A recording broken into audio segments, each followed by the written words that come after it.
Hello and welcome back guys to my channel. और आज हम क्या कॉन्सेप्ट समझने वाले हैं। सबसे पहले आज हम समझने वाले हैं रेंडर एनिमेशन फ्रेम या रेंडरिंग मल्टीपल फ्रेम्स। ऑलराइट, आप ये बोल सकते हो कि हमें एक फ्रेम नहीं है और ना ही हमें कुछ ऐसा मेथड यूज़ करना है जिससे बार बार मैं उन सबको रिपीट करें। एक्चुअली हमको ऐसा मेथड बनाना है इस सेट इंटरवल के अलावा कि जो इफ़िशिएंट हो, एक्चुअली जो सपोर्टेड हो बाय ब्राउज़र स्पेसिफिक इसी काम के लिए, जो कि उस काम को आराम से हैंडल कर सके। ठीक है गाइस, सो यही आज हम इम्प्लीमेंट करने का ट्राई करेंगे।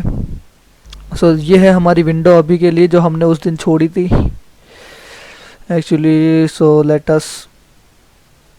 Let's do it. तो हम क्या करेंगे, अभी हमने वेक्टर क्लास लिखी है। एक्चुअली वेक्टर क्लास आपको शायद नेक्स्ट वीडियो में देखने को मिलेगी। I am changing the video sequence in playlist. So हम क्या कर रहे थे कि वेक्टर हमने बना लिया था। आज हम सेट इंटरवल को रिप्लेस करेंगे एक ऑथेंटिक फंक्शन से जो कि होगा रिक्वेस्ट एनिमेशन फ्रेम। सो मान लीजिए कि हमने एक नया वेक्टर क्रिएट कर लिया। ओके, और हमने एक फंक्शन बनाया है जिसको मैंने बोल दिया फंक्शन रेंडर फंक्शन। इसका कोई भी नाम हो सकता है। और फिर मैंने इस रेंडर फंक्शन को कॉल कर दिया आउटसाइड, और मैंने यहाँ पे क्या लिखा, वेक्टर डॉट ड्रॉ। ऑलराइट, तो आपको पता है कि इससे क्या होने वाला है, वेक्टर डॉट ड्रॉ, और इसमें मैं कॉन्टेक्स्ट को पास कर दूंगा गाइज। देखो गाइज, ये ड्रॉ हो चुका है। अब मुझे इसको अपडेट करना है। तो अपडेट करने के लिए हम क्या कर रहे थे, vector dot x plus equal to 3 या 2, और वेक्टर मतलब ये जो भी है पिक्सल वैल्यू है, vector dot y plus equal to 2।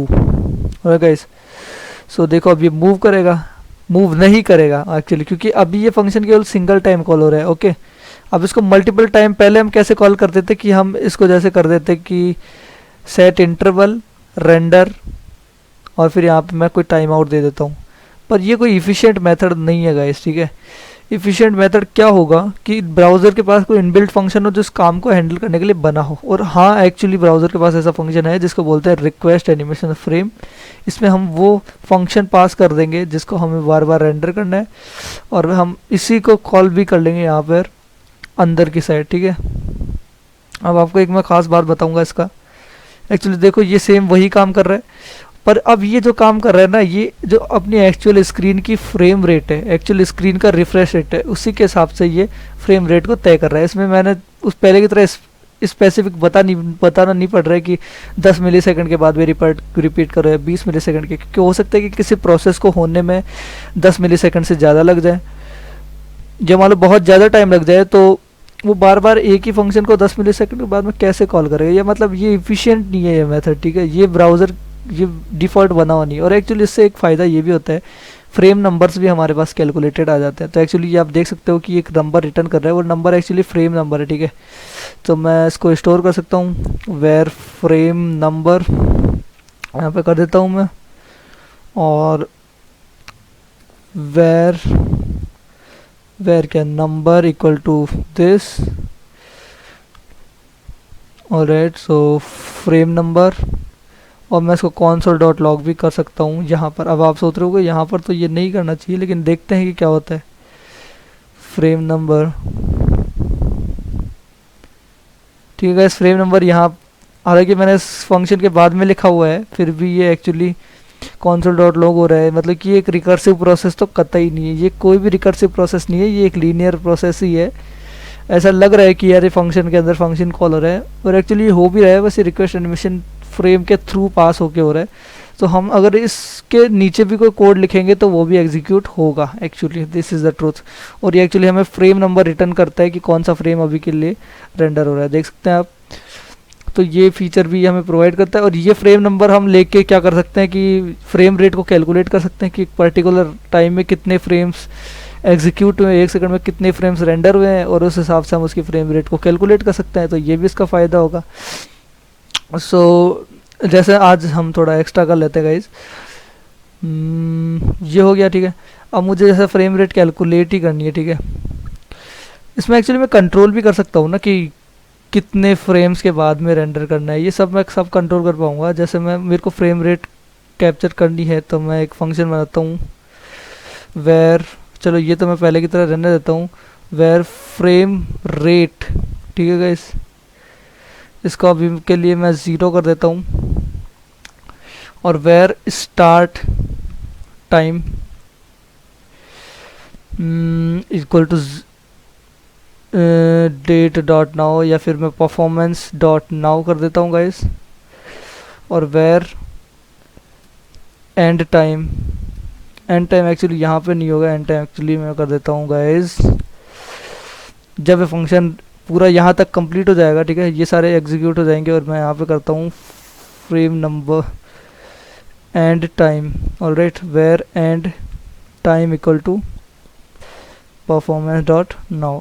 अब हमारे पास दो टाइम है, स्टार्ट टाइम और एंड टाइम, ठीक है गाइस। अब हमें हर सेकंड फ्रेम रेट कैलकुलेट करना है कि हर सेकंड क्या हुआ, ठीक है। सो मैं क्या करूँगा कि जैसे मैंने किया, स्टार्ट टाइम ये हुआ, कुछ टाइम लगा इस सबको प्रोसेस को एग्जिट होने में, और फिर हमें एंड टाइम कैप्चर हो गया।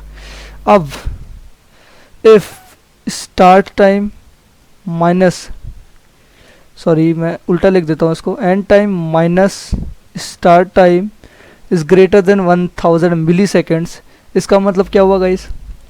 इसका मतलब क्या हुआ आप खुद बताओ। इसका मतलब हुआ कि 1 सेकंड हो चुका है और 1 सेकंड हो चुका है, मतलब start time will become and time, और स्टार्ट टाइम एंड टाइम की तरफ हो जाएगा, तो डिफरेंस इसका अगली बार से 0 होगा। और फ्रेम रेट अब हमें कैलकुलेट करना है, तो 1 सेकंड हो चुका है, अब 1 सेकंड में कितने फ्रेम्स कैलकुलेट हुए, तो अभी मैंने कर लेता हूँ फ्रेम रेट, फ्रेम्स रेंडर्ड, ठीक है। फ्रेम्स रेंडर्ड अभी क्या है गाइस? 0, ठीक है। अभी के लिए फ्रेम रेंडर्ड 0 है क्योंकि अभी 0 फ्रेम्स रेंडर हुए हैं। तो जब तक ये होता है तो frame rendered plus equal to 1 कर दिया गाइस। बार बार एक फ्रेम जैसे ही रेंडर होता जा रहा है, मैंने इसको 1 कर दिया। अब मेरे पास टाइम डायलेशन भी है कि 1 सेकंड के बाद कैलकुलेट करना है, और कितने फ्रेम्स रेंडर होंगे वो भी मेरे पास आ जाएगा। और यहाँ पे जैसे ही ये कैलकुलेट होगा, मैं फ्रेम रेंडर को वापस 0 पे सेट कर दूंगा या 1 पे सेट कर दूंगा। अभी मैं 0 पे करता हूँ, ठीक है। तो मैं क्या करूँगा, सबसे पहले यहीं पे लिख दूंगा कि फ्रेम 1 सेकंड में कितने फ्रेम्स रेंडर हुए, यहाँ पे इक्वल टू का साइन भी कर देता हूँ। तो console.log frame rendered, let's see क्या आउटपुट आता है गाइस इसका। देखो गाइस, ये कुछ प्रिंट कर रहा है 58 एक्चुअली यही मेरे रिफ्रेश रेट है, ठीक है गाइस। यही मेरी स्क्रीन की रिफ्रेश रेट है 58 हर्ट्ज, और ये एक्चुअली वही प्रिंट कर रहा है। आपको फिर से ये कोड समझाता हूँ मैं। फ्रेम नंबर्स का भी यहाँ पे कोई आवश्यकता थी नहीं मेरे को, तो एक्चुअली ये कॉन्सेप्ट गलत है। और इसका और भी तरीका है फ्रेम रेट कैलकुलेट करने का, पर ये बहुत ही आपके समझने लायक तरीका है कि सबसे पहले फ्रेम कितने रेंडर हुए, 0 रेंडर हुए, और स्टार्ट टाइम हो गया, ठीक है गाइस। अब और हर बार ये एक पोर्शन है जो हमारा मेन कैलकुलेशंस का है, ठीक है गाइस, यही वो पोर्शन है। तो कुछ कैलकुलेशंस हुई, उसके बाद में एंड टाइम कैलकुलेट हुआ कि अभी कौन सा टाइम चल रहा है, और फ्रेम रेंडर भी 1 फ्रेम बढ़ गया। इसको थोड़ा ऊपर लिखेंगे तो थोड़ा अच्छा रहेगा, ठीक है गाइस। अब हमने क्या किया, if end time is less than start, end time less minus start time is greater than equal to 1000 millisecond, मतलब कि 1 सेकेंड हो चुका है और बार बार ये रिपीट भी होता जा रहा है, ठीक है। अगर 1 सेकेंड हो जाता है, वैसे तो ये 58 बार 1 सेकेंड में रिटर्न हो रहा है, लेकिन अगर 1 सेकेंड होता है तभी क्या करो, दोबारा से स्टार्ट टाइम को एंड टाइम कर दो ताकि स्टार्ट हो जाए फिर से उस टाइम से, ठीक है।